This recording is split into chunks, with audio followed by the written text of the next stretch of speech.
ವಿವಿಧ ಬೇಡಿಕೆಗಳಿಗೆ ಆಗ್ರಹಿಸಿ ದೇಶದ ಪ್ರಮುಖ ಬ್ಯಾಂಕ್ಗಳು ನಾಳೆ ದೇಶವ್ಯಾಪಿ ಮುಷ್ಕರ ನಡೆಸಲಿವೆ.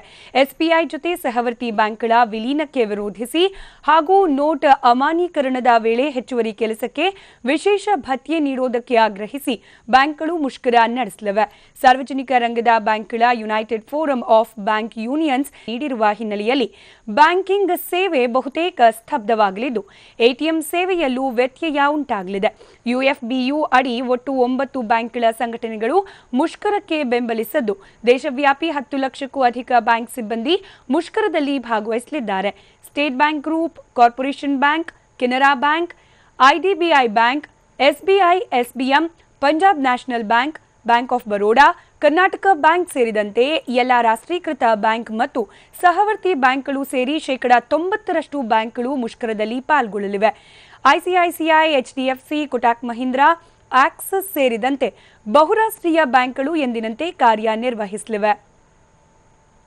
ಇವಾಗ ಮತ್ತಷ್ಟು ಡೀಟೇಲ್ಸ್ ಕೊಡಲಿಕ್ಕೆ ದೂರವಾಣಿ ಸಂಪರ್ಕದಲ್ಲಿದ್ದಾರೆ ನಮ್ಮ ಪ್ರತಿನಿಧಿ ಚಂದ್ರಮೋಹನ್. ನಾಳೆ ದೇಶವ್ಯಾಪಿ ಬ್ಯಾಂಕ್ ನೌಕರರು ಮುಷ್ಕರಕ್ಕೆ ಕರೆ ನೀಡಿರೋದು. ಸೊ ಏನು ಅಪ್ಡೇಟ್ಸ್ ಇದೆ ಈ ಬಗ್ಗೆ?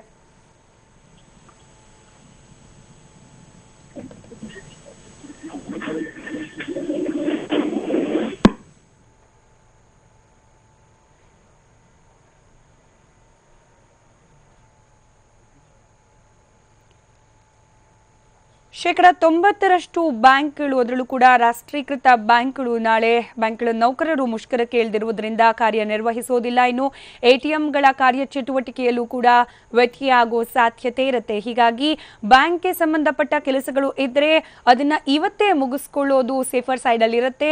ಇನ್ನು ಬಹುರಾಷ್ಟ್ರೀಯ ಬ್ಯಾಂಕ್ಗಳು ಎಂದಿನಂತೆ ಕರ್ತವ್ಯವನ್ನ ನಿರ್ವಹಿಸಲಿವೆ. ICICI, HDFC, Kotak Mahindra, Axis ಬ್ಯಾಂಕ್ಗಳು ಕಾರ್ಯನಿರ್ವಹಿಸುತ್ತೆ. ಇದನ್ನು ಹೊರತುಪಡಿಸಿ State Bank group, Corporation Bank, Canara Bank, IDBI Bank, SBI, SBM ಹಾಗೆ Punjab National Bank, Bank of Baroda, Karnataka Bank ಸೇರಿದಂತೆ ಶೇಕಡಾ 90ರಷ್ಟು ಬ್ಯಾಂಕ್ಗಳ ನೌಕರರು ನಾಳೆ ಮುಷ್ಕರದಲ್ಲಿ ಭಾಗವಹಿಸುತ್ತಿರೋದ್ರಿಂದ ಈ ಬ್ಯಾಂಕ್ಗಳು ಕಾರ್ಯಚಟುವಟಿಕೆಯನ್ನ ನಾಳೆ ಸ್ಥಗಿತಗೊಳಿಸಲಿವೆ. ಹೀಗಾಗಿ ಈ ಬ್ಯಾಂಕ್ನಲ್ಲಿ ವಹಿವಾಟನ್ನ ಹೊಂದಿರುವವರು ಇವತ್ತೇ ಏನಾದರೂ ಅರ್ಜೆಂಟ್ ಕೆಲಸಗಳಿದ್ರೆ ಮುಗಿಸ್ಕೊಳ್ಳೋದು ಸೇಫ್ ಆಗಿರುತ್ತೆ.